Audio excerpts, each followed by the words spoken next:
الحمد لله رب العالمین والصلاة والسلام علی رسولہ الکریم اما بعد۔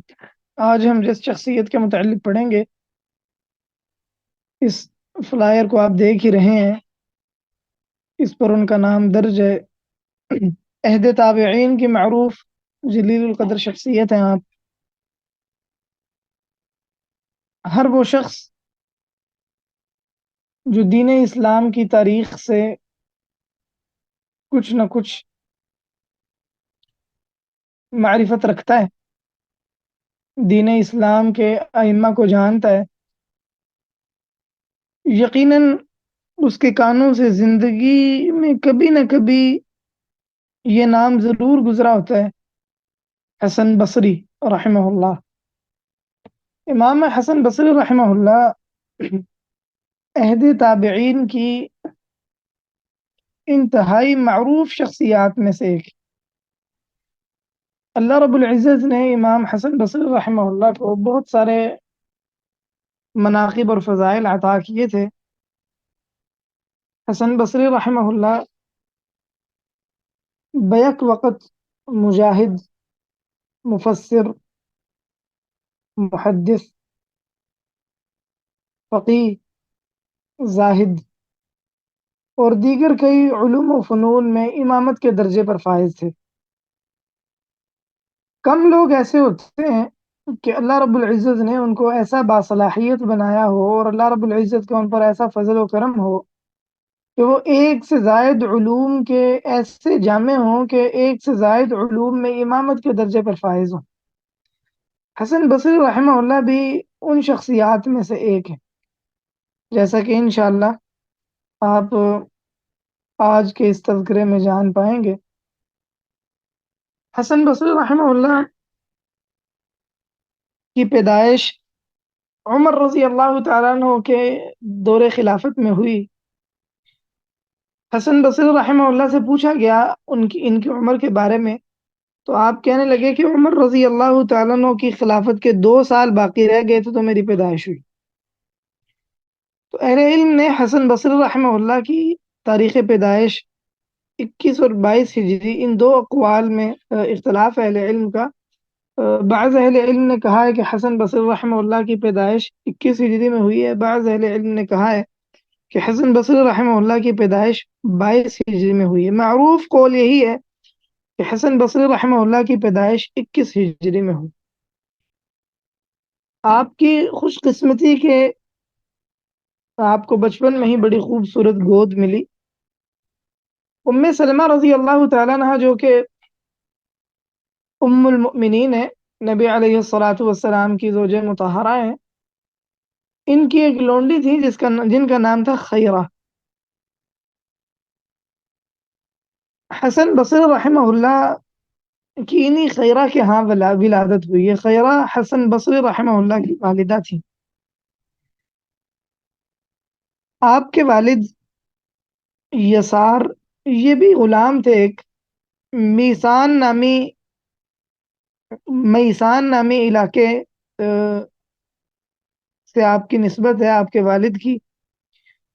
وہاں کے جو لوگ غلام بنا کر لائے گئے انہی میں ایک یسار رحمہ اللہ بھی تھے۔ ان کی یسار کا خیرہ سے نکاح ہوا اور ان سے حسن بصری رحمہ اللہ کی ولادت ہوئی۔ یہی ہے کہ اہل علم نے یہ بات کہی ہے، اگرچہ کوئی سند اس کی ایسی نہیں مل سکی جس سے یہ بات یہ کہا جا سکے کہ یہ بات بالکل یقینی ہے۔ البتہ کہی ہے کہ اہل علم نے یہ بات نقل کی ہے کہ حسن بصری رحمہ اللہ کی والدہ خیرہ بعض اوقات کسی کام کاج میں یا ام سلمہ رضی اللہ تعالیٰ عنہ کی خدمت میں یا ان کے کسی کام کو نپٹانے کے لیے مشغول ہوتی، تو ام سلمہ رضی اللہ تعالیٰ عنہ حسن بصری کو اپنے سینے کے ساتھ لگا لیتی تو چھاتی میں دودھ آ جاتا اور حسن رضی اللہ عنہ، حسن رحمہ اللہ، حسن بن یسار بصری رحمہ اللہ وہ دودھ پی لیتے۔ تو واللہ اعلم سند کے اعتبار سے تو یہ کوئی بات ایسی کوئی پائے ثبوت تک نہیں پہنچتی۔ بہرحال کئی ایک اہل علم نے نقل کیا ہے۔ اگر یہ بات ثابت ہو تو یہ حسن بصری رحمہ اللہ کا شرف ہے اور سلمہ رضی اللہ تعالیٰ عنہا کی کرامت ہے، اس لیے کہ عورت جب حاملہ نہ ہو، بچہ نہ جنتی ہو، تو اس کی چھاتیوں میں دودھ نہیں ہوتا۔ سلمہ رضی اللہ تعالیٰ عنہ کے شوہر نبی علیہ الصلاۃ والسلام تو دنیا سے وفات پا چکے تھے، اور نبی علیہ الصلاۃ والسلام سے آپ کی کوئی اولاد نہیں۔ تو اگر یہ ثابت ہو تو یہ سلمہ رضی اللہ عنہا کی کرامت ہوگی، اور حسن بصری رحمہ اللہ کا شرف ہے یہ، اور فضل اور منقبت ہے کہ انہوں نے المؤمنین سلمہ رضی اللہ تعالیٰ عنہ کا دودھ پیا۔ یہ آپ کے والد یسار جن کی شادی خیرہ سے ہوئی، یہ اختلاف ہے کہ آپ کس کے غلام تھے۔ بعض نے کہا ہے کہ آپ زید بن ثابت انصاری رضی اللہ عنہ کے غلام تھے۔ یہ بھی کہا گیا کہ آپ کعب بن عمر السلمی رضی اللہ عنہ کے غلام تھے۔ یہ بھی کہا گیا ہے کہ آپ جمیل بن قطبہ کے غلام تھے۔ ایک سے زائد اقوال یسار رحمہ اللہ کے بارے میں مروی ہیں کہ آپ کس کے آزاد کردہ غلام تھے۔ خیر جو بھی ہو، آپ کے والد کا نام یسار ہے، یوں آپ کا نام حسن بن یسار، اور آپ کی کنیت ابو سعید ہے، اور آپ کے والد آپ کے نام سے ہی ان کی کنیت تھی آپ کے والد کی۔ تو حسن بصری رحمہ اللہ کو یوں بھی کہا جاتا ہے حسن بن ابی الحسن البصری۔ آپ بلا شبہ اہل بصرہ کے لیے ایک مفخرہ ہیں، فخر کی چیز ہے۔ اہل بصرہ جب بصرہ کا تذکرہ کرتے ہیں تو سب سے پہلے حسن بصری رحمہ اللہ کا تذکرہ ہی کیا جاتا ہے۔ اہل بصرہ حسن بصری رحمہ اللہ کا تذکرہ کرنے کے بعد پھر دیگر کسی دوسری شخصیت کا تذکرہ کرتے ہیں۔ یہ حسن بصری رحمہ اللہ کے بہت عظیم منقبت میں سے۔ امام ابن الجوزی رحمہ اللہ نے حسن بصری رحمہ اللہ کے فضیلت پر اور آپ کے آداب اور اقوال وغیرہ پر کتاب لکھی ہے، کتاب مطبوع ہے۔ امام حسن بصری رحمہ اللہ پر اور بھی کئی ایک اہل علم نے متعدد کتابیں لکھی ہیں۔ ہماری امت مسلمہ کی تاریخ کے کتنے ائمہ علماء ایسے ہیں جن کے متعلق ایک سے زائد کتابیں لکھی گئی ان کے حال احوال پر، ان کی شخصیت کے کمال کی وجہ سے، ان کے فضل اور علم کی وجہ سے، جلالت علمی کی وجہ سے۔ حسن بصری رحمہ اللہ بھی انہی چند افراد میں سے ایک۔ حسن بصری رحمہ اللہ پر ایک سے زائد کتابیں لکھی گئی ہیں، اور صرف معاصر علماء ہی نہیں بلکہ پہلے زمانوں میں گزرے علماء نے بھی کتابیں لکھی ہیں۔ امام ابن الجوزی رحمہ اللہ کی کتاب کا نام ہے آداب الحسن البصری وزہدہ ومواعظہ۔ تو اس باب کے شروع میں امام ابن الجوزی رحمہ اللہ نے چند جو حسن بصری رحمہ اللہ کے تعارف کے طور پر کچھ باتیں ذکر کی ہیں، تو اس میں انہوں نے یہ بات نقل کی ہے کہ حسن بصری رحمہ اللہ کے بارے میں جب اہل بصرہ تذکرہ کرتے ہیں اور یہ پوچھا جاتا ہے کہ بصرہ کا رہنے والا سب سے بڑا عالم، بصرہ والوں کا سب سے بڑا عالم کون ہے، سب سے بڑھ کر پرہیزگار زاہد کون ہے، خوبصورت کون ہے، تو سب سے پہلے حسن بصری رحمہ اللہ کا تذکرہ ہوتا ہے، اس کے بعد کسی دوسری شخصیت کا نام آتا ہے۔ تو یہ حسن بصری رحمہ اللہ کے مناقب میں سے کہ آپ اہل بصرہ کے لیے مفخرہ تھے۔ حتیٰ کہ علماء میں اختلاف ہے تابعین میں سب سے افضل کون ہے۔ بعض اہل علم نے کہا ہے کہ سب سے افضل تابعی اویس قرنی رضی رحمہ اللہ ہے، بعض اہل علم نے کہا ہے سب سے افضل تابعی سعید بن مسیب رحمہ اللہ ہے، بعض نے کہا ہے سب سے افضل تابعی حسن بصری رحمہ اللہ ہے، اور بعض نے افضل تابعین میں علقمہ رحمہ اللہ اور اسود رحمہ اللہ کا نام بھی لیا ہے۔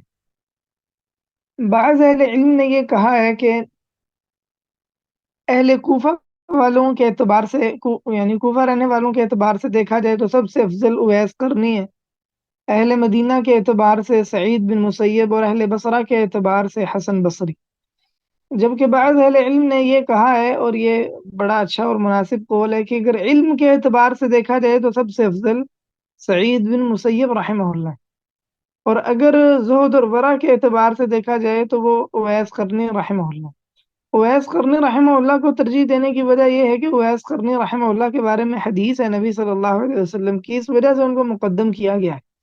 تو بہرحال یہ اختلاف بتاتا ہے کہ آپ ان چنیدہ لوگوں میں سے ایک ہیں حسن بصری رحمہ اللہ، جن کے بارے میں جن کو سید التابعین کہا گیا کہ وہ سب سے افضل تابعین.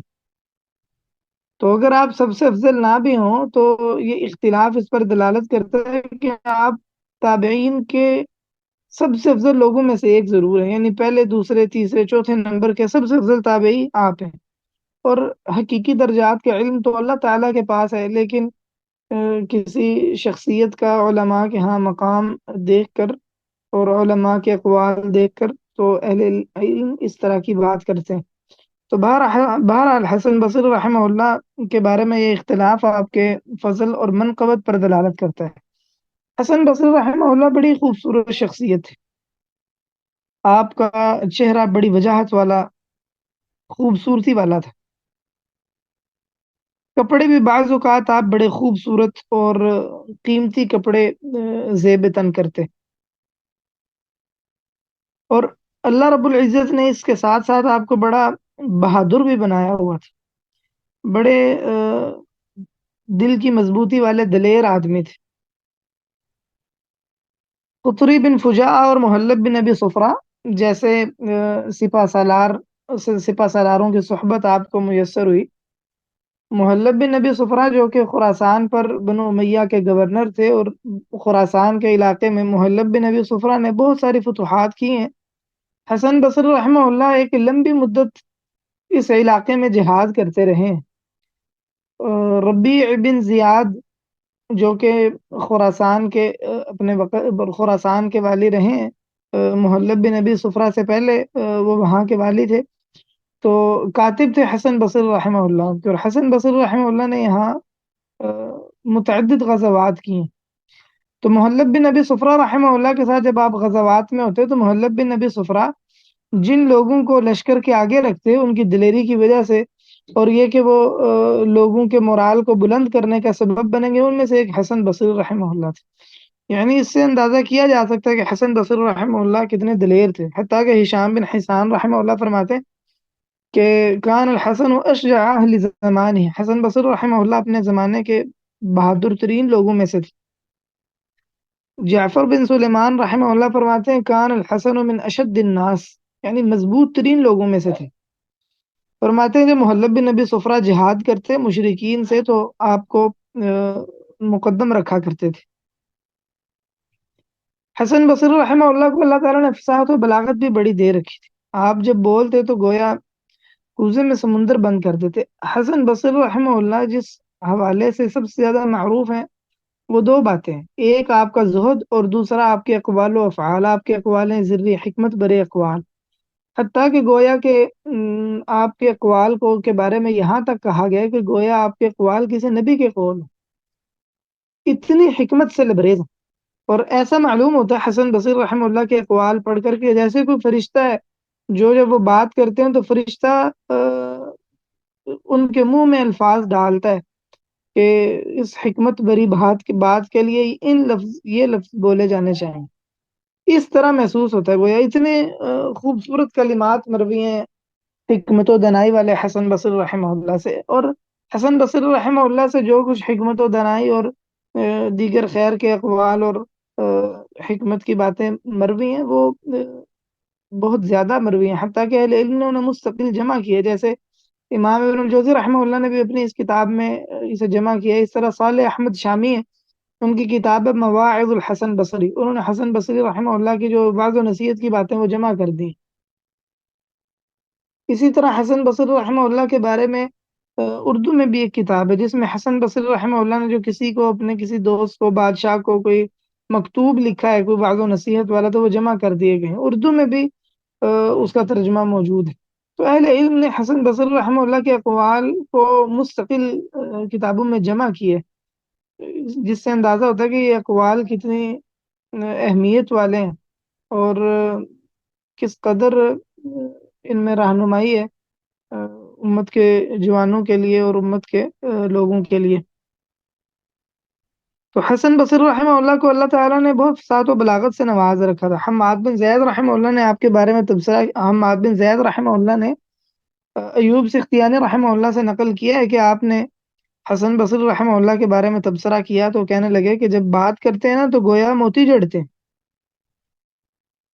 ابو عمر بن علا کہتے ہیں میں نے حسن بصری رحمہ اللہ سے بڑھ کر کوئی فصیح نہیں دیکھا، اور ان سے پوچھا گیا کہ حجاج بن یوسف ثقفی زیادہ فصیح تھا یا حسن بصری رحمہ اللہ، تو کہنے لگے حسن بصری رحمہ اللہ۔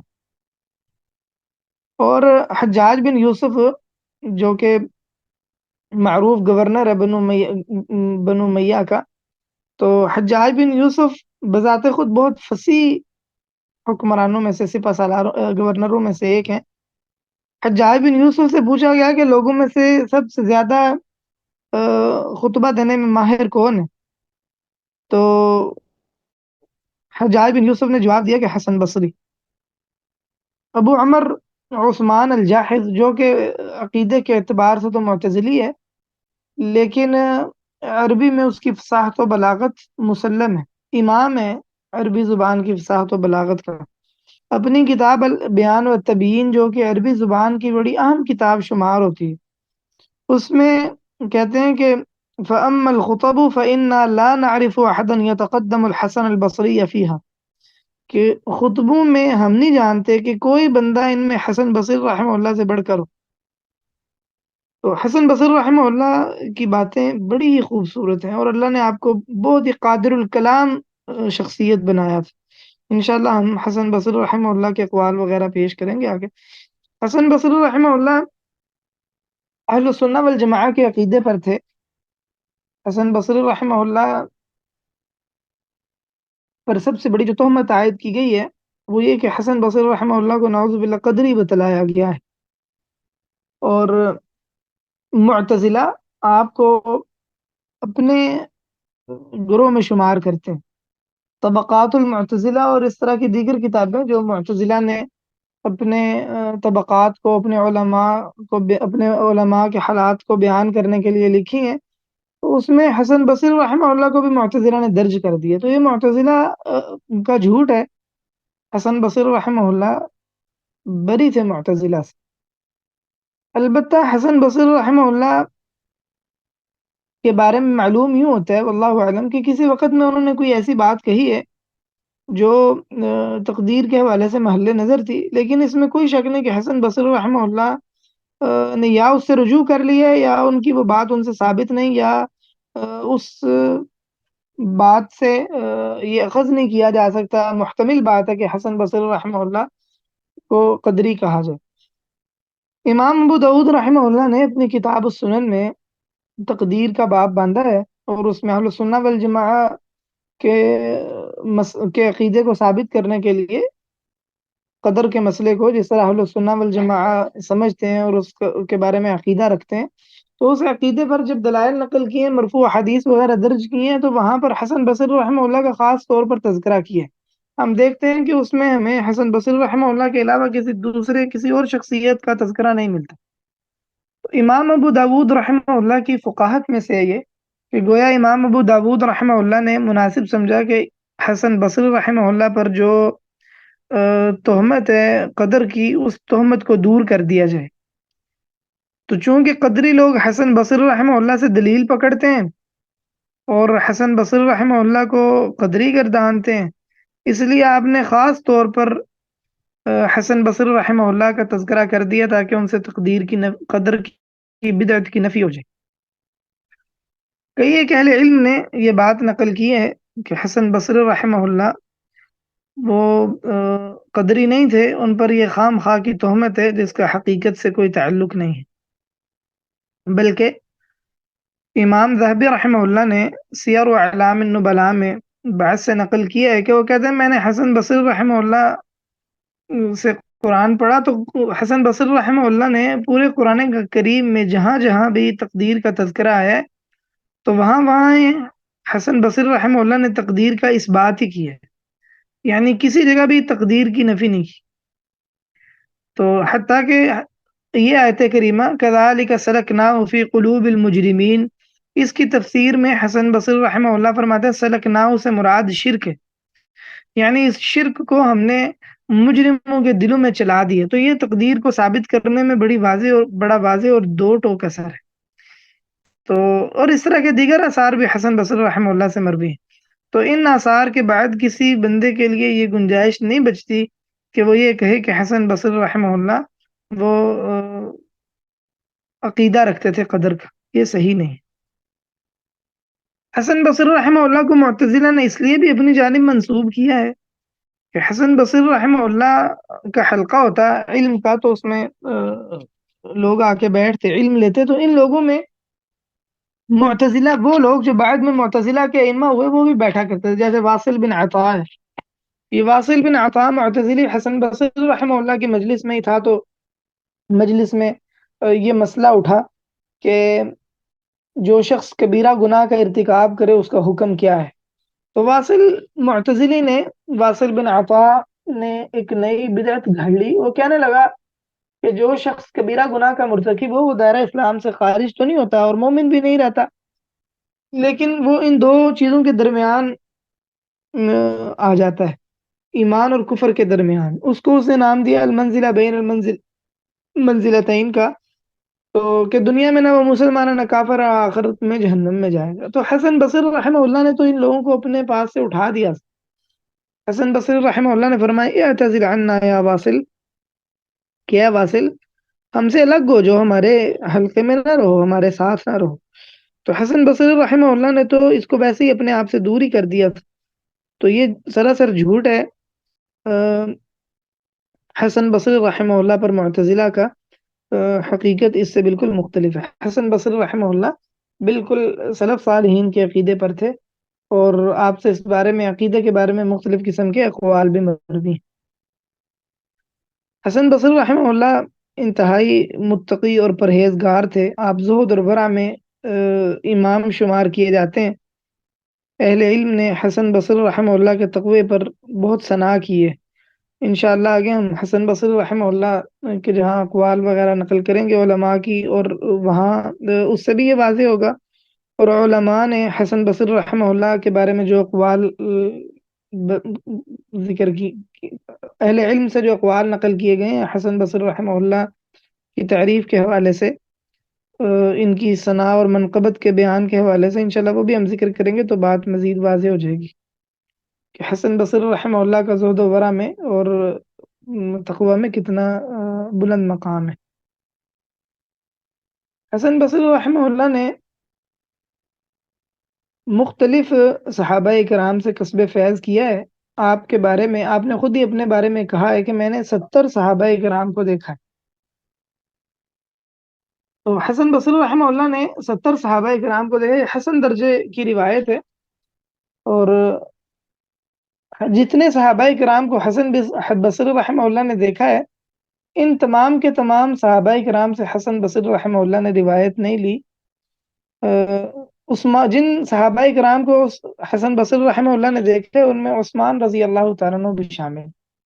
اور جب عثمان رضی اللہ تعالیٰ عنہ کی شہادت ہوئی تو اس وقت حسن بصری رحمہ اللہ کی عمر 14 سال تھی. تو 14 سال اچھی عمر ہوتی ہے، اس میں آدمی یا بالغ ہو چکا ہوتا ہے. عموماً اس عمر میں انسان بالغ ہو جاتا ہے یا بالکل بلوغت کے قریب ہوتا ہے. اور اس عمر میں جو کچھ انسان دیکھتا ہے سنتا ہے وہ انسان کو یاد ہوتا ہے. اچھی بلی عمر ہے. اسی طرح علی رضی اللہ تعالیٰ عنہ کو بھی حسن بصری رحمہ اللہ نے دیکھا ہے. البتہ علی رضی اللہ تعالیٰ عنہ سے حسن بصری رحمہ اللہ کی کوئی روایت اور سما ثابت نہیں ہے.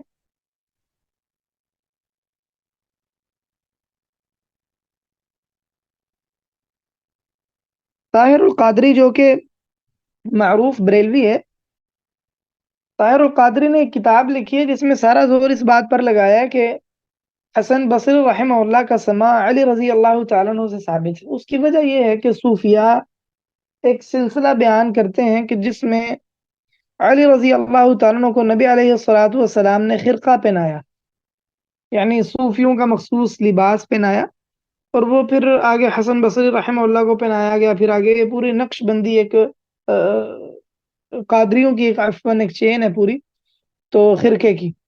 تو اور اکثر صوفیاء اپنا خرقہ وہ علی رضی اللہ تعالیٰ عنہ کی طرف منسوب کرتے ہیں، اور بعض وہ سلمان فارسی رضی اللہ تعالیٰ عنہ کے توسط سے نبی علیہ ابو بکر رضی اللہ تعالیٰ عنہ پھر نبی علیہ الصلوۃ والسلام تک پہنچاتے ہیں. یہ سب کذب اور جھوٹ ہے. تو بہرحال حسن بصری رحمہ اللہ کے بارے میں طاہر القادری نے کتاب لکھی ہے اس بات کو ثابت کرنے کے لیے کہ آپ کا علی رضی اللہ تعالیٰ عنہ سے سما ثابت ہے، اور یہ بات درست ہے کہ آپ نے علی رضی اللہ تعالیٰ عنہ سے خرقہ پہنا اور علی رضی اللہ تعالیٰ عنہ نبی علیہ الصلوۃ والسلام سے، لیکن یہ صحیح نہیں۔ صحیح بات یہ ہے کہ علی رضی اللہ تعالیٰ عنہ سے حسن بصری رحمہ اللہ کا سما ثابت نہیں ہے۔ آپ نے علی رضی اللہ تعالیٰ عنہ سے کوئی روایت نہیں سنی، البتہ اس کے علاوہ بعض صحابہ کرام سے آپ نے روایت ضرور لی۔ جن صحابہ کرام سے آپ کے روایت لینے میں اختلاف ہے، ان میں سے ایک سمرہ بن جندب رضی اللہ تعالیٰ عنہ بھی ہے۔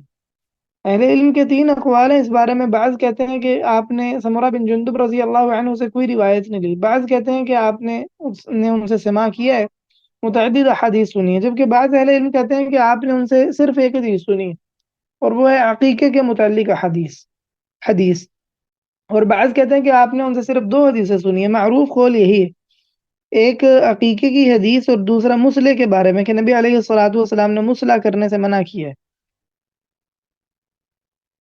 امام ذہبی رحمہ اللہ نے انہی دو حدیث کا اس بات کیا ہے کہ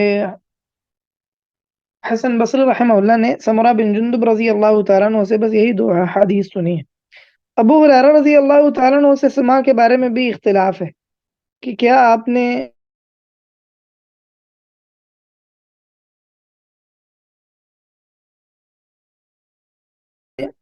ابو ہریرہ رضی اللہ عنہ نے اس بات کیا ہے اور بعض نے اس کی نفی کی ہے۔ بعض روایات سے معلوم ہوتا ہے واللہ اعلم کہ آپ کا ابو ہریرہ رضی اللہ تعالیٰ عنہ سے سماع ثابت ہے۔ آپ نے آپ سے بہت سارے لوگوں نے کسب فیض کیا ہے اور علم لیا ہے، جن میں کبار تابعین ہیں۔ اگر ہم نے کسی شخصیت کے متعلق دیکھنا ہو جس سے کوئی روایت مروی ہے کہ اس سے کن کن لوگوں نے روایت کی ہے، تو اگر وہ صحاح ستہ کے راوی ہوں تو اس کے لیے جو بڑی شاندار کتاب ہے جس میں یہ دیکھا جا سکتا ہے کہ کس شخص سے کس نے روایت کی ہے اور اس سے کس نے روایت لی ہے، اس کے لیے بہترین کتاب ہے امام مزی رحمہ اللہ کی تہذیب الکمال۔ امام مزی رحمہ اللہ اپنی اس کتاب میں کوشش یہ کرتے ہیں کہ اس کتاب میں سیاہ ستہ میں جن سیاہ ستہ یا کتب ستہ کہہ لیں، سیاہ ستہ تو بس تجوزاً کہا جاتا ہے، کتب ستہ کہنا زیادہ درست ہے، تو کتب ستہ میں جن جن لوگوں کی روایات موجود ہیں، ان کتابوں کے جو راوی ہیں، ان کے حالات درج کیے ہیں۔ وہ کوشش یہ کرتے ہیں کہ جس کسی کے بھی حال احوال درج کریں تو اس سے روایت کرنے والے اور جس سے اس نے روایت کی ہے ان تمام افراد کو درج کر دیا جائے، کوئی بھی ایسا نہ بچے جو باقی رہ جائے۔ تو اگر بالاستیعاب کوئی کسی کے بھی جس کی روایت سیاہ ستہ میں موجود ہو، اگر دیکھنا چاہے کہ دیکھے کہ کس سے کس نے روایت کیا ہے، تو وہ اس کتاب کی طرف مراجعہ کرے تو تفصیل سے دیکھ سکتا ہے کہ کس راوی سے کس نے روایت لی ہے اور اس سے کس کس نے سماع کیا ہے۔ تو بہرحال حسن بصری رحمہ اللہ سے متعدد تابعین نے سماع کیا ہے۔ حسن بصری رحمہ اللہ کی جلالت علمی کا اعتراف کئی ایک علماء نے کیا ہے، چند ایک اقوال میں نقل کرتا ہوں۔ علقمہ بن مرثد رحمہ اللہ فرماتے ہیں، کہتے ہیں زہد 8 تابعین کی طرف منتقل ہوا ہے، یعنی 8 تابعین ایسے ہیں جو اس میں چوٹی پر فائز ہیں زہد میں۔ فرماتے ہیں ان میں سے ایک حسن بن ابی الحسن بصری ہے،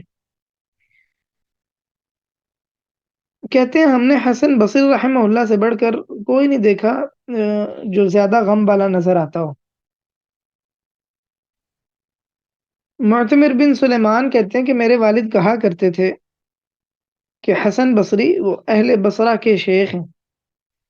عوام بن حوشب رحمہ اللہ سے مروی ہے، کہتے ہیں کہ میں تو حسن بصری رحمہ اللہ کو نبی کے ساتھ ہی مشابہ قرار دیتا ہوں، یعنی اس اعتبار سے کہ آپ زہد اور تقوی والے ہیں، لیکن یہ ایک مبالغے کی بات ہے، بہرحال نبی سے مشابہت کسی کی نہیں ہو سکتی، کوئی دینا مناسب بھی نہیں ہے۔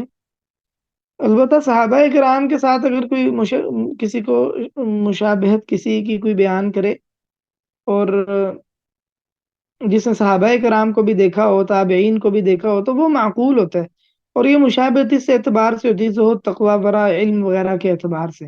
اگر کوئی بعد والا کوئی شخص جس نے صحابہ کرام کو دیکھا ہی نہیں، وہ اگر کسی کو کہے کہ یہ تو صحابہ جیسا ہے زہد اور تقوی میں، تو یہ غلط اور بات ہوگی اور مبالغہ ہوگا، اور درست بات نہیں ہوگی، اس لیے کہ اس نے صحابہ کو دیکھا ہی نہیں ہے۔ صرف اور صرف کتابیں پڑھ لینے سے یا صحابہ کرام کے حال احوال پڑھ لینے سے مکمل نقشہ سامنے نہیں آ سکتا۔ ہم کتابوں کے ذریعے جس طرح سمجھتے ہیں کہ صحابہ اور تابعین تھے، وہ کتابوں میں لکھی گئی، درج کی گئی باتوں سے کہیں آگے تھے۔ کتابیں حقیقی طور پر اس نقشے کو نہیں کھینچ سکتی۔ انسان جو کچھ آنکھ سے دیکھتا ہے، وہ زبان سے بیان نہیں ہو سکتا، اسے نقل نہیں کیا جا سکتا۔ صحابہ کرام وہ تقوی، زہد وغیرہ پر بہت اعلیٰ مقام پر تھے۔ اگر کسی تابعی نے صحابہ کرام کو بھی دیکھا ہے، تابعین کا زمانہ بھی پایا ہے، دونوں کو اچھی طرح پرکھا ہے، پھر وہ کہے کہ میں فلانے کو، تابعی کو صحابہ سے کے مشابہ قرار دیتا ہوں، تو اس میں کوئی حرج کی بات نہیں۔ یا کوئی صحابی کسی تابعی کو کہے تو کوئی حرج کی بات نہیں، لیکن بعد والا اگر کوئی ایسا کرے گا تو یہ مناسب نہیں ہوگا۔ تو خیر، نبی کے ساتھ مشابہت قرار دینا بہرحال یہ صحیح نہیں ہے، اس سے اجتناب کرنا چاہیے۔ البتہ بنی اسرائیل کے انبیاء کا معاملہ کچھ اور ہے۔ اگر حوام بن حوشب رحمہ اللہ کی بات سے یہ مراد ہو، تو اس سے یہ مراد لی جا سکتی کہ جیسے نبی صلی اللہ علیہ وسلم نے فرمایا کہ بنی اسرائیل میں ایک نبی فوت ہوتا تو پھر دوسرا نبی آ جاتا، پھر تیسرا، تو جو سیاست کرتے بنی اسرائیل کی، تو اس امت میں ایک عالم فوت ہوتا تھا، پھر اللہ تعالیٰ اس کے بعد دوسرا، تیسرا، چوتھا عالم پھر اللہ تعالیٰ کھڑا کر دیتا ہے۔ تو اس اعتبار سے یہ معنی درست ہو سکتا ہے، لیکن یہ بعید معنی ہوگا۔ ابو بردہ رحمہ اللہ سے مروی ہے، کہتے ہیں کہ میں نے حسن بصری رحمہ اللہ سے بڑھ کر کوئی نہیں دیکھا جو صحابہ اکرام سے ملتا جلتا ہو۔ انس بن مالک سے مروی ہے، رضی اللہ عنہ سے مروی ہے، کہتے ہیں کہ وہ کہا کرتے تھے حسن بصری سے سوال کرو، ہم بھول گئے ہیں اور انہیں چیزیں یاد ہیں۔ قتادہ رحمہ اللہ فرماتے ہیں کہ میں کسی فقیہ کے پاس نہیں بیٹھا، مگر مجھے اس کے پاس بیٹھ کر حسن بصری رحمہ اللہ کی کے فضل کا اندازہ ہوا کہ حسن بصری رحمہ اللہ ان علماء سے علم میں کتنے آگے ہیں۔ معاذ بن معاذ کہتے ہیں میں نے اشعث سے کہا کہ آپ عطا کو بھی ملے ہیں اور آپ کے پاس کچھ سوالات تھے، تو آپ نے وہ ان سے سوالات کیوں نہیں کیے؟ تو کہنے لگے کہ میں حسن بصری کے بعد کسی کو نہیں ملا، مگر وہ میری نظر میں مجھے چھوٹا محسوس ہوا، یعنی مجھے اتنا عظیم نہیں محسوس ہوا، گویا حسن بصری رحمہ اللہ کی شخصیت ان کی آنکھوں میں بہت بڑی تھی کہ حسن بصری رحمہ اللہ تو جیسا کوئی بھی نہیں ہے۔ ابو ہلال کہتے ہیں کہ میں قتادہ کے پاس تھا، تو حسن بصری رحمہ اللہ کی موت کی خبر آئی، تو کہنے لگے کہ حسن بصری رحمہ اللہ تو بالکل علم میں مکمل طور پر ڈوبے ہوئے تھے۔ تو پھر قتادہ کہنے لگے بلکہ وہ تو اگے ہی علم میں تھے، اور کہنے لگے کہ کوئی خارجی حسن بصری رحمہ اللہ سے بغض رکھے گا، اور کہتے ہیں کہ میں نے حسن بصری رحمہ اللہ سے بڑھ کر مروت کے اعتبار سے کامل کوئی نہیں دیکھا۔ علی بن زید کہتے ہیں میں نے ابن مسیب سے بھی سنی ہے حدیث، عروہ سے بھی، قاسم سے بھی، لیکن میں نے حسن بصری رحمہ اللہ جیسا کوئی نہیں دیکھا۔ کہتے ہیں کہ یونس بن عبید کہتے ہیں کہ میں نے کوئی ایسا بندہ نہیں دیکھا جس کے قول و فعل میں اتنی قربت ہو جتنی حسن رحمہ اللہ کے قول و فعل میں قربت تھی۔ یعنی آپ جو بات کہتے ہیں نا، وہ جو بات آپ کہتے وہ آپ کے فعل کے بھی قریب تر ہوتی، یعنی آپ کے صرف خالی قول دعوے نہیں تھے، بلکہ حقیقت میں بھی آپ کی زندگی اسی طرح کی تھی۔ عوف کہتے ہیں کہ میں نے حسن بصری رحمہ اللہ سے بڑھ کر کوئی نہیں دیکھا جو جنت کے راستے سے واقف ہو، یعنی جنت کے راستے کی اور جنت میں لے جانے والے اعمال کی آپ بہت گہری سمجھ بوجھ رکھا کرتے تھے۔ بکر بن عبداللہ المزنی رحمہ اللہ فرماتے ہیں جو اس بندے کو یہ بات اچھی لگتی ہو کہ وہ اس شخص کو دیکھے جو ہماری نظر میں سب سے زیادہ فقیہ ہے، جن لوگوں کو ہم نے دیکھا ہے ان میں سے سب سے بڑھ کر فقیہ ہے، تو وہ حسن بصری رحمہ اللہ کو دیکھ لے۔ حجاج اسود کہتے ہیں کہ ایک آدمی نے تمنا کی تو کہنے لگا کہ کاش مجھے ابن سیرین کی پرہیزگاری مل جائے، عامر بن عبد قیس کی عبادت مل جائے، سعید بن مسیب کی فقہ مل جائے، اور اس طرح دیگر افراد کا تذکرہ بھی کیا۔ تو کہتے ہیں کہ ہم نے غور کیا کہ یہ چیزیں کس بندے میں ہو سکتی ہیں ساری، تو کہتے ہیں ہم نے غور کیا تو یہ ساری چیزیں، ساری کی ساری چیزیں حسن بصری رحمہ اللہ میں پائی جاتی تھی۔ کہتے ہیں کہ حسن بصری رحمہ اللہ کا تذکرہ ابو جعفر الباقر کے سامنے کیا گیا تو آپ کہنے لگے کہ یہ وہ بندے ہیں جن کی گفتگو انبیاء کی گفتگو سے ملتی ہے۔ ایوب سختیانی رحمہ اللہ ایک مرتبہ فرمانے لگے، کہتے ہیں کہ اگر حسن بصری رحمہ اللہ کو دیکھ لیتے تو کہتے کہ گویا تم کبھی کسی فقیہ کے پاس بیٹھے ہی نہیں۔ تو حسن بصری رحمہ اللہ کے بارے میں علماء کے اقوال بہت زیادہ ہیں، بس ہم اسی پر اکتفا کرتے ہیں۔ حسن بصری رحمہ اللہ کی جلالت اور فقاہت اور آپ کا مقام وہ مسلم ہے۔ حسن بصری رحمہ اللہ ان لوگوں میں سے ہیں جو جیسے میں نے پہلے بھی ذکر کیا ہے کہ آپ بہت دلیر تھے، تو جیسے آپ نے جہاد کیا، امر بالمعروف کی جہاد والی صورت میں آپ نے بھرپور کردار ادا کیا ہے، تو اس طرح آپ نے اپنی زبان سے بھی امر بالمعروف اور نہی عن المنکر میں بڑا کردار ادا کیا ہے، اس میں بھی آپ پیچھے نہیں تھے، بلکہ آپ ان لوگوں میں سے ہیں جو حکام اور سرکاری لوگوں کو بھی وعظ و نصیحت کرتے تھے۔ اور جیسے میں نے عرض کیا، محلب بن ابی صفرا کے ساتھ رہے ہیں، ربیع بن زیاد وغیرہ کے ساتھ رہے ہیں، تو ان کو وعظ و نصیحت اور امر و نہی وغیرہ کیا کرتے تھے۔ اس حوالے سے مختلف قسم کے واقعات بھی مروی ہیں جس میں آپ نے وعظ و نصیحت کی، حتیٰ کہ حجاج بن یوسف کو بھی بعض اوقات آپ کی وعظ و نصیحت والی بات کہہ دیتے۔ حلیت الاولیاء میں ابو نعیم الاصفہانی رحمہ اللہ نے نقل کیا ہے کہ حجاج بن یوسف اور حسن بصری رحمہ اللہ کا آمنا سامنا ہوا، تو حجاج بن یوسف کو کہنے لگے حسن بصری کہ حجاج، تمہارے اور آدم کے درمیان کتنے واسطے ہیں؟ تو حجاج بن یوسف نے کہا کہ بہت سارے ہیں۔ تو کہنے لگے کہ وہ کدھر ہیں؟ تو حجاج نے کہا وہ فوت ہو چکے ہیں۔ تو جب حجاج نے بات کہی تو حجاج نے خود ہی اپنا سر جھکا لیا اور حسن بصری وہاں سے چلے گئے، یعنی حجاج بن یوسف کو سمجھ آگے کہ گویا وہ مجھے احساس دلا رہے ہیں کہ اس طرح تمہارے آباء و اجداد دنیا سے چلے گئے ہیں تو تم نے بھی دنیا سے چلے جانا ہے، تو یہ ظلم و ستم اور لوگوں کے ساتھ رویہ کیوں اختیار کرتے ہو؟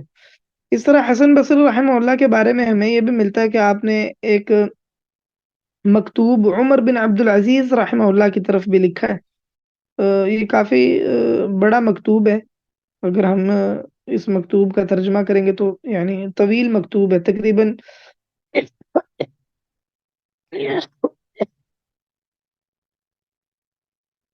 3-4 صفحات پر مشتمل ہے۔ ابو نعیم الاصفہانی رحمہ اللہ نے حلیت الاولیاء میں اسے نقل کیا ہے۔ حلیت الاولیاء ابو نعیم الاصفہانی کی ایسی کتاب ہے جس میں مختلف سلف کے مختلف لوگوں کے زہد و ورع کے حوالے سے حال احوال جمع کیے گئے ہیں اور ان کے اقوال وغیرہ جمع کیے گئے ہیں۔ بڑی مفید کتاب ہے، جو لوگ عربی سمجھتے ہیں ان کو اس کتاب سے ضرور استفادہ کرنا چاہیے۔ اس کتاب میں حسن بصری رحمہ اللہ کے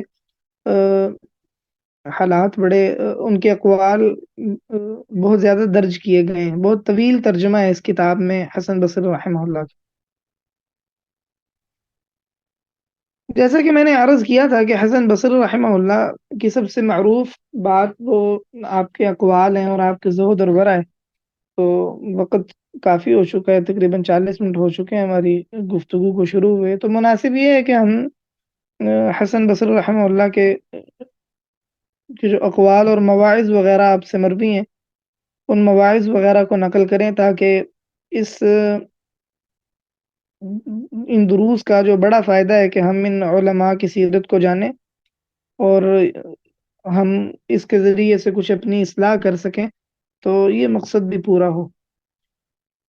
اور صحیح بات ہے کہ ہم اس دور میں بہت ہی محتاج ہیں، بہت زیادہ محتاج ہیں کہ ہم ان سلف کے اقوال کو سنا کریں اور ان کو نمونہ سمجھیں، آئیڈیل سمجھیں اپنا، اور ان علماء کے اقوال کو اور ان کے حال احوال کو اور کیفیات کو جان کر ہی ہمیں اندازہ ہوتا ہے کہ ہم نیکی اور تقوی میں کتنا پیچھے ہیں، اور ہمارے دعوے کتنے زیادہ ہیں اور حقیقت اس کے بالکل برعکس ہے۔ تو حسن بصری رحمہ اللہ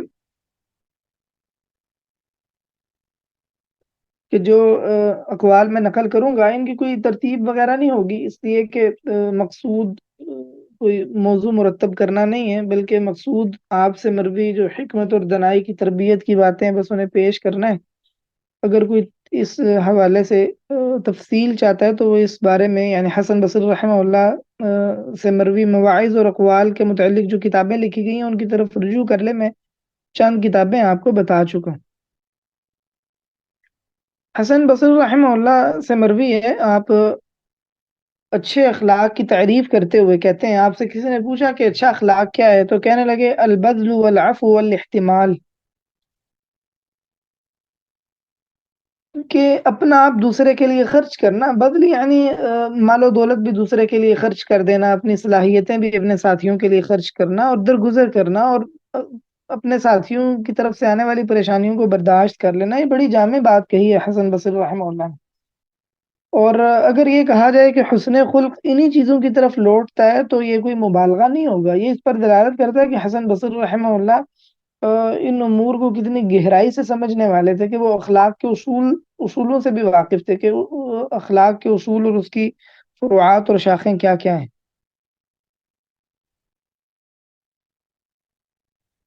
حسن بصری رحمہ اللہ سے مروی ہے، فرماتے ہیں کہ عیدت الکریم فعل و تعجیل، کہ جب کوئی معزز آدمی وعدہ کرتا ہے نا تو وہ اس وعدے کو پورا بھی کرتا ہے اور جلدی بھی اسے اس وعدے کو جلدی جلدی نپٹاتا ہے، نبھاتا ہے۔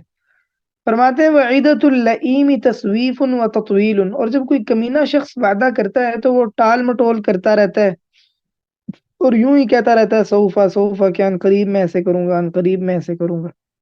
حسن بصری رحمہ اللہ سے جو باتیں مروی ہیں ان میں ایک بڑی خوبصورت بات اخلاق کے حوالے سے آپ سے مروی ہے، کہتے ہیں کہ لیس من المروءۃ ان یربح الرجل علی اخیہ، کہ مروت میں سے نہیں ہے کہ آدمی اپنے بھائی سے بھی منافع کمائے۔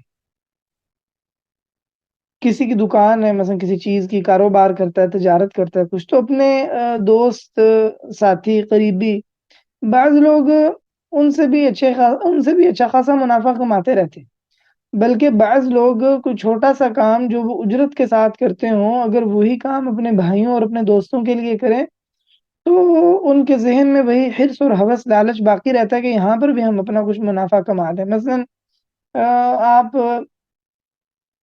کسی کے لیے کوئی چیز خرید کر لاتے ہیں تو آپ کا یہ پیشہ ہے، بعض اوقات آپ کو اپنا کوئی ساتھی دوست کہہ دیتا ہے کہ میرے لیے بھی فلانی چیز لے آؤ، تو اس میں آپ کا کوئی اتنا کچھ صرف نہیں ہونا، کچھ اتنا وقت نہیں لگنا، تو دل میں یہ لالچ آتا ہے کہ یہاں بھی ہم کوئی اپنی کمیشن وغیرہ طے کر لیں اور رکھ لیں۔ تو یہ مروت میں سے نہیں ہے کہ آدمی اپنے ساتھیوں کے ساتھ بھی اسی قسم کا معاملہ کرتا رہے۔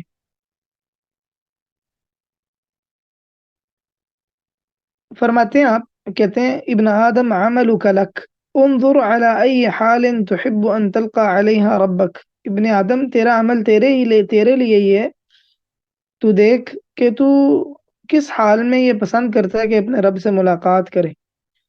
اور فرماتے حسن بصری کہ خیر والوں کی کچھ علامات ہیں جس سے وہ پہچانے جاتے ہیں: اچھی گفتگو کرنا، امانت ادا کرنا، وعدہ پورا کرنا،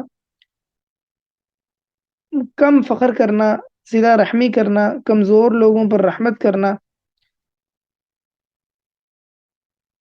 خیر کی چیزوں کو بانٹنا،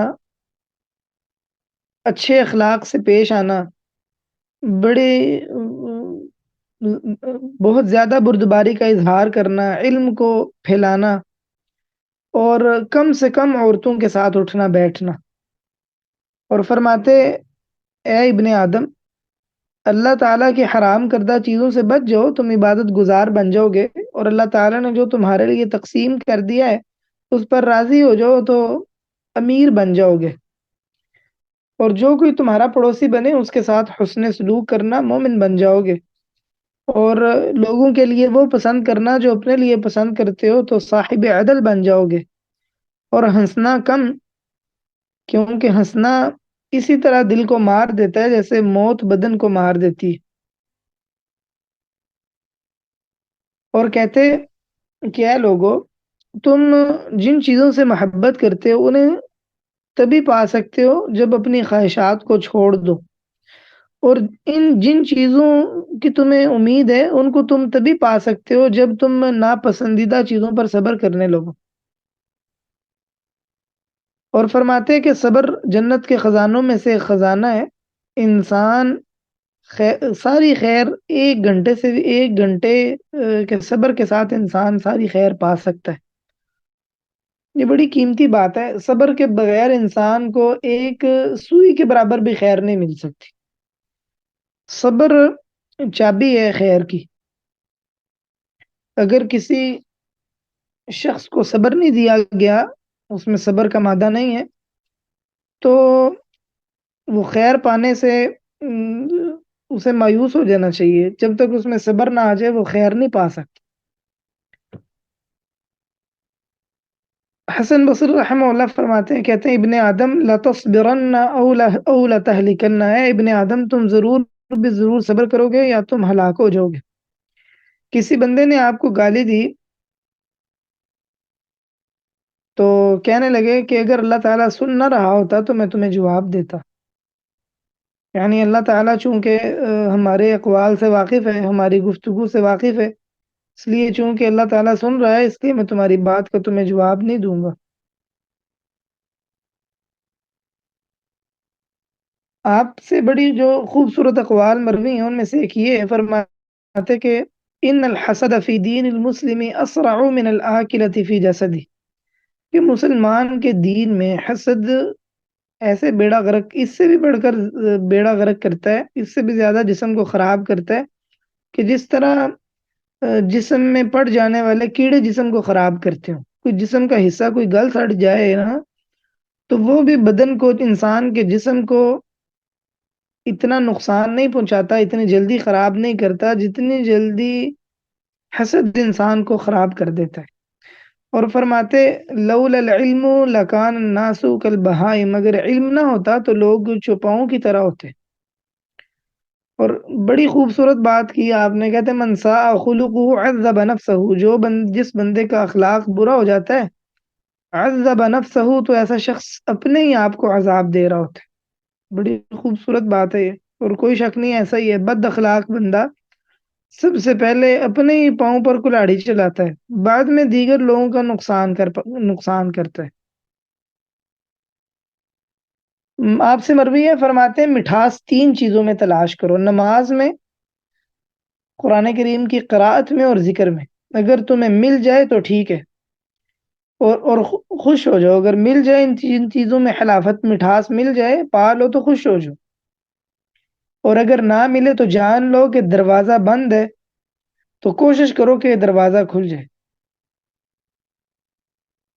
بڑی قیمتی بات ہے، اس بات کے لائق ہے کہ اس پر سنجیدگی کے ساتھ تدبر کیا جائے۔ اگر کسی کو اس ایمان کی حلاوت اور مٹھاس محسوس نہیں ہوتی، اس نے اس چاشنی کو نہیں چکھا، تو حقیقتاً اسے یہ چاشنی نماز میں، قرآن کریم کی تلاوت میں اور ذکر میں محسوس کرنی چاہیے۔ جو اس میں چاشنی نہیں پاتا نا، وہ کسی چیز میں چاشنی نہیں پا سکتا۔ آپ سے مروی ہے، فرماتے ہیں 3 چیزوں سے بچ کے رہنا، شیطان کبھی بھی تمہیں ان 3 چیزوں میں مبتلا نہ کرے۔ کبھی کسی عورت کے ساتھ خلوت نشینی اختیار نہ کرنا، اگرچہ تم یہ کہو کہ میں اسے قرآن سکھلاؤں گا، اور بادشاہ پر داخل مت ہونا، اگرچہ تم کہو کہ میں اسے نیکی کا حکم دوں گا اور برائی سے روکوں گا۔ اور کبھی بدعتی کے پاس نہ بیٹھنا، وہ تمہارا دل کمزور کر دے، تمہارا دل بیمار کر دے گا، اور تمہارے دین کو تم پر خراب کر دے گا۔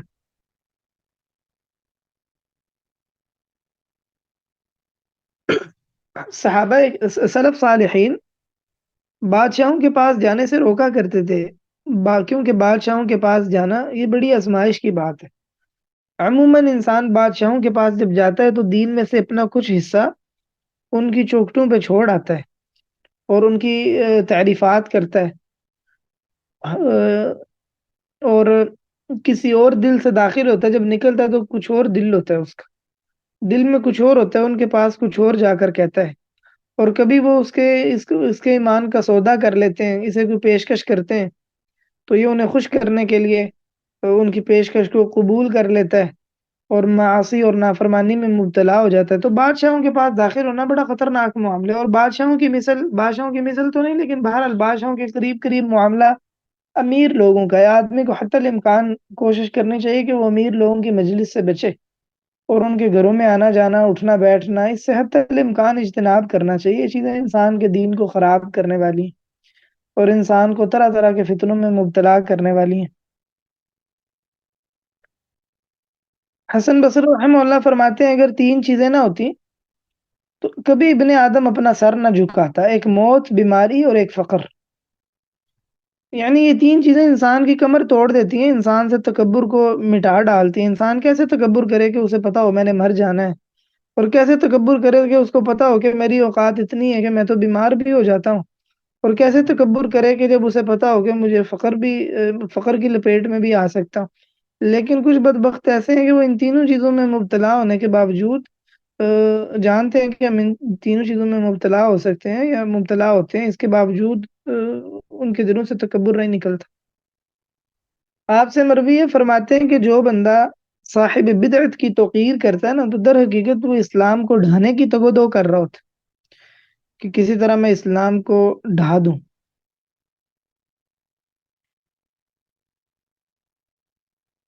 حسن بصری رحمہ اللہ فرماتے ہیں، کہتے ہیں یا عجبا لألسنة تصف وقلوب تعرف واعمال تخالف۔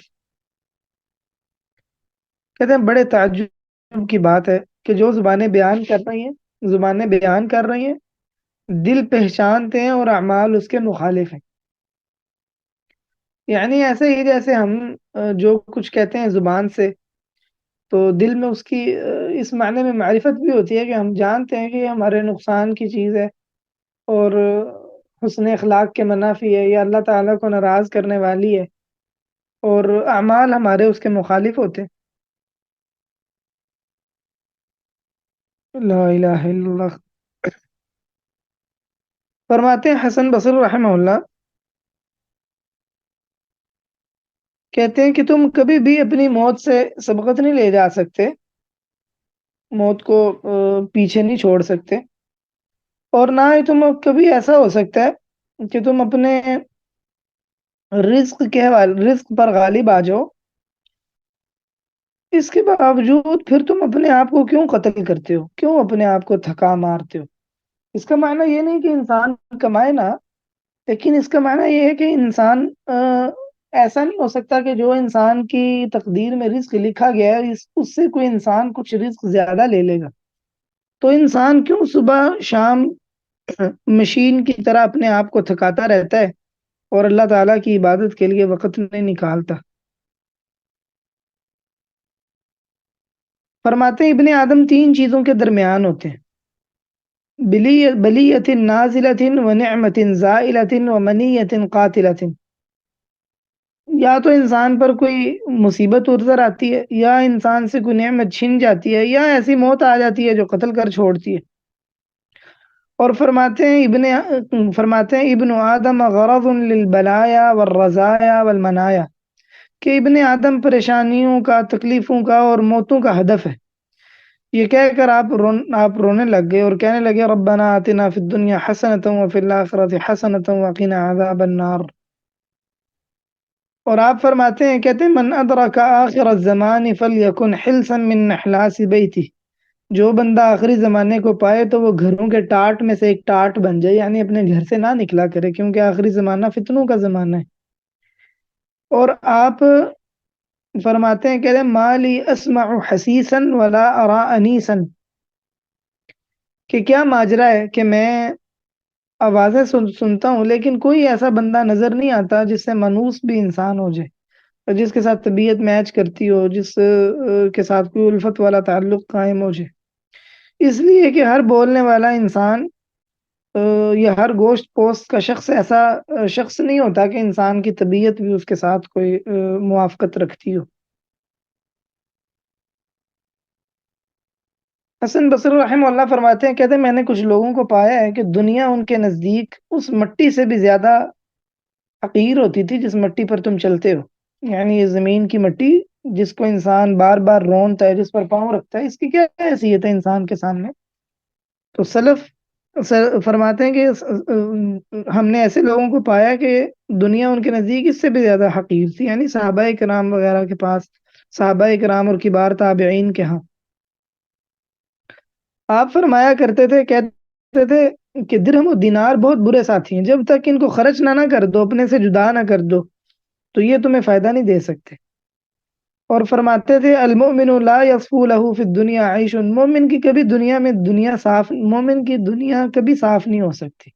یعنی مومن سوچے کہ میرے کو دنیا میں خوشحال دن آ جائیں گے اور میرے کوئی میرے سے غم چھٹ جائیں گے، پریشانیاں دور ہو جائیں گی، تو مومن کے ساتھ یہ نہیں ہوتا. مومن کے آرام گاہ وہ جنت ہی ہے. اسی لیے امام احمد سے کسی نے پوچھا کہ ہمیں راحت کب ملے گی، تو کہنے لگے جب جنت میں پہلا قدم رکھیں گے. اور سلف کہا کرتے تھے کہ نعم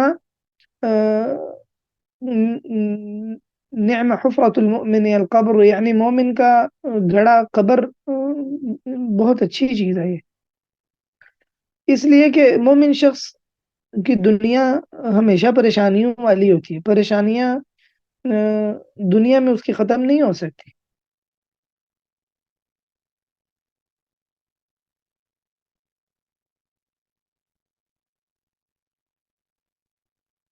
فرماتے ہیں کہ جو بندہ تمہارے دین میں تم سے مقابلہ بازی کرے، دین میں تم سے آگے نکلنا چاہے، تو تم بھی اس کے ساتھ مقابلہ کیا کرو. فرماتے ہیں ومن نافسک فی دنیا کا فلقہا فی نحری، جو بندہ دنیا میں تمہارے ساتھ مقابلہ بازی کرے نا، تو دنیا اس کے سینے پر دے مار آیا کرو.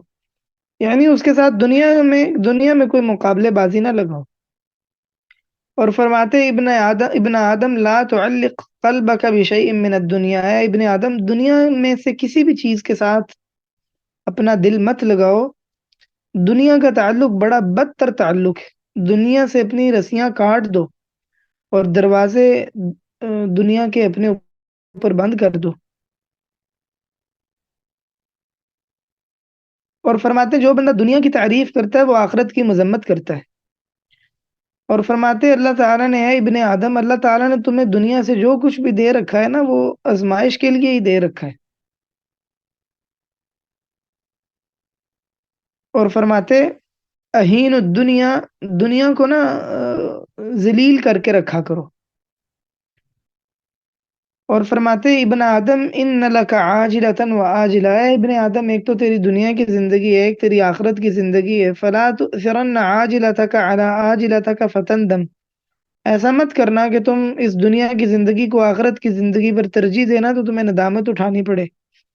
وَاعْلَمْ أَنَّكَ إِن تَبِعْ دُنْيَاكَ بِآخِرَتَكَ تَرْبَحْهُمَا، اگر تم جان لو کہ اگر تم اس دنیا کو اپنی دین کے لیے بیچو گے نا تو دونوں منافع میں مل جائیں گی. وَإِن تَبِعْ آخِرَتَكَ بِدُنْيَاكَ تَخْسَرْهُمَا، اگر اپنی آخرت دنیا کے پیچھے بیچ دو گے نا تو دونوں کا خسارہ اٹھانا پڑے گا. اور فرماتے ابن آدم انہ لا یضرک ما زوی عنک من دنیاک اذا ادخر لک خیر آخرتک، کہ اے ابن آدم جو دنیا تجھ سے سمیٹ لی گئی ہے، اگر آخرت تیرے لیے، آخرت کی بھلائی تیرے لیے ذخیرہ کر لی گئی، تو دنیا جو سمیٹی گئی وہ تجھے کچھ نقصان نہیں دے گی. وما ينفعك خیر ما اصبت منها اذا حرمت خیر آخرتک، اور اگر تم دنیا کچھ حاصل کر لو لیکن آخرت کی خیر سے تم محروم کر دیے گئے، تو دنیا کی خیر تمہیں کیا فائدہ دے گی. اور فرماتے کہ دنیا ایک سواری ہے، اگر تم اس پر سوار ہوگے تو یہ تمہیں اٹھا لے گی. تو اور اگر اس نے تمہیں اٹھا لیا، اور اگر تم نے اسے اٹھا لیا تو پھر اس کا وزن بہت ہے، یہ تمہیں بوجھل کر دے گی، تمہیں چلنے نہیں دے گی. اور فرماتے کہ اگر تو دنیا سے تمہیں اتنی چیزیں چاہیے نا جتنی دنیا کافی ہوتی ہے، تو پھر تو بہت تھوڑی سی دنیا بھی کافی ہوتی ہے. یعنی اگر آدمی صرف دنیا سے ضرورت کا حصہ لینا چاہے تو بہت قلیل مقدار دنیا کی کافی۔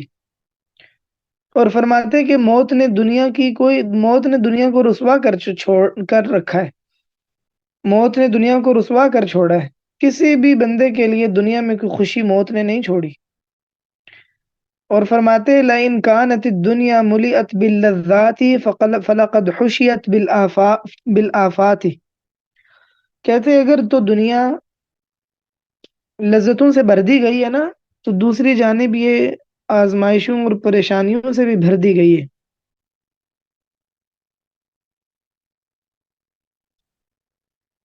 اور فرماتے ہیں اے ابن آدم، اس سے بچنا کہ تم صاحب دنیا بن جاؤ، لہا ترضى ومن اجلها تغضب وعليها تقاتل وفيها تتعب وتنصب، اس سے بچنا کہ تم صاحب دنیا بن جاؤ، اسی پر تم راضی ہوتے ہو، اسی کی وجہ سے غصے ہوتے ہو، اسی کے لیے لڑتے ہو، اسی میں تھکتے ہو، جان کھپاتے ہو۔ اس دنیا کو چھوڑ دو، جاتی رہے یہ جہنم میں اگر تم جنت کے متلاشی ہو۔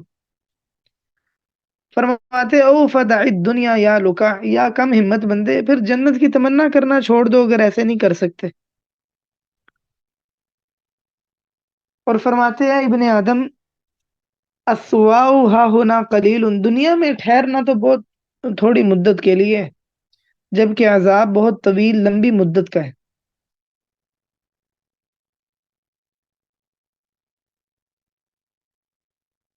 اور فرماتے حسن بصری کہتے ہیں عقوبۃ العلماء موت قلوبہم لطلبہم الدنیا بعمل الاخرہ، علماء کی موت، علماء کی سزا ان کے دلوں کا مر جانا ہے، جو اس سبب ہوتا ہے کہ وہ آخرت کے کام دنیا کے لیے کرتے ہیں، دنیا طلب کرنے کے لیے آخرت کے کام کرتے ہیں، یعنی نیکی کے کام دنیا کمانے کے لیے کرتے ہیں۔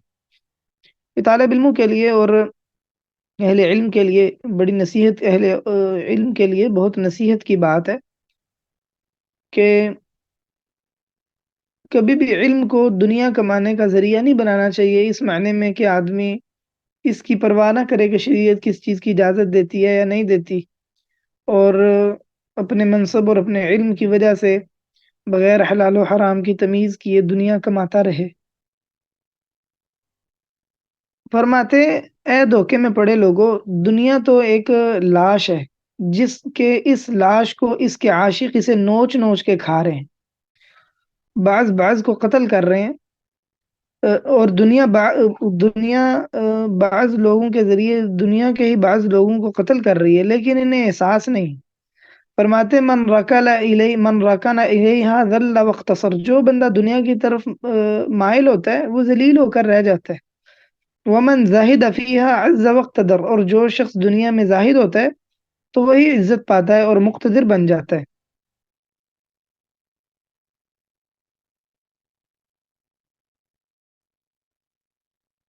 حسن بصری رحمہ اللہ فرماتے ہیں، کہتے ہیں کہ اے لوگوں، دنیا میں زہد اختیار کرو، اور فرماتے کہ رسول اللہ صلی اللہ علیہ وسلم پر دنیا کے خزانے پیش کیے گئے لیکن نبی صلی اللہ علیہ وسلم نے ان کو قبول نہیں کیا۔ یہ نبی صلی اللہ علیہ وسلم سے حدیث میں مروی ہے، نبی صلی اللہ علیہ وسلم کو اختیار دیا گیا دنیا کا اور اس کا جو کچھ آخرت میں ہے، تو نبی علیہ الصلوۃ والسلام نے اس کو پسند کیا جو کچھ آخرت میں ان کے رب کے پاس۔ حسن بصری فرماتے ہیں، کہتے ہیں مومن بندہ دنیا میں تو قید ہوتا ہے، بس اسی کوشش میں لگا رہتا ہے کہ اپنی گردن چھڑوا لے، اپنے آپ کو آزاد کروا لے، یہاں تک کہ اس کی اللہ تعالیٰ سے ملاقات ہو جاتی ہے۔ اور آپ فرماتے ہیں کہ کوئی بھی بندہ لمبی لمبی امیدیں قائم نہیں کرتا مگر اس کا عمل بہت برا ہونا شروع ہو جاتا ہے۔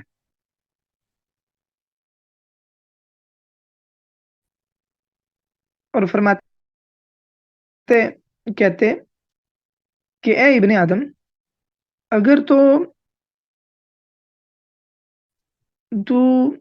اپنی موت کے سفر کو بہت تھوڑا سمجھے گا تو اپنی لمبی لمبی امیدوں کے دھوکے سے ناراض ہو جائے گا، اور اگر تو دیکھے گا کہ تیری دنیا جو بہت تھوڑی باقی رہ گئی ہے، تو اکثر وہ چیزیں جن کی تو امید لگائی پھرتا ہے انہیں بے رغبت ہو جائے گا، یعنی تجھے بس یہ خیال ہوگا کہ میں بھی مرا تو بھی مرا۔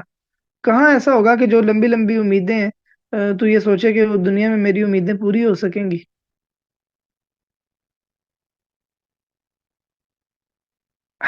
حسن بصری رحمہ اللہ نے کوئی جنازہ پڑھا تو قبر کی طرف گئے تو کہنے لگے یا لہا موعظۃ وعظ بها عباد اللہ، کہ یہ کتنی بڑی نصیحت ہے جس کے ذریعے سے اللہ کے بندوں کو نصیحت کی جاتی ہے.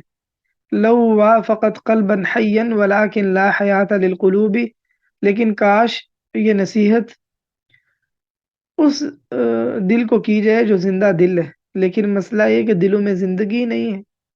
کتنی موتیں آدمی روز دیکھتا ہے، فلانا فوت ہو گیا، فلانا فوت ہو گیا، لیکن انسان اس کا کوئی اثر ہی نہیں لیتا. وقت کافی زیادہ ہو گیا ہے. حسن بصری رحمہ اللہ کے اقوال کافی زیادہ ہیں، جیسا کہ میں نے پہلے بھی ذکر کیا ہے. بس ہم اسی پر اکتفا کرتے ہیں. مزید اگر کوئی اقوال وغیرہ پڑھنا چاہتا ہو تو امام ابن الجوزی رحمہ اللہ کی کتاب کافی موسع کتاب ہے، تفصیلی کتاب ہے، اس کی طرف رجوع کرے. ہم اسی پر اکتفا کرتے ہیں. کسی کا کوئی سوال ہو تو پوچھ لیں.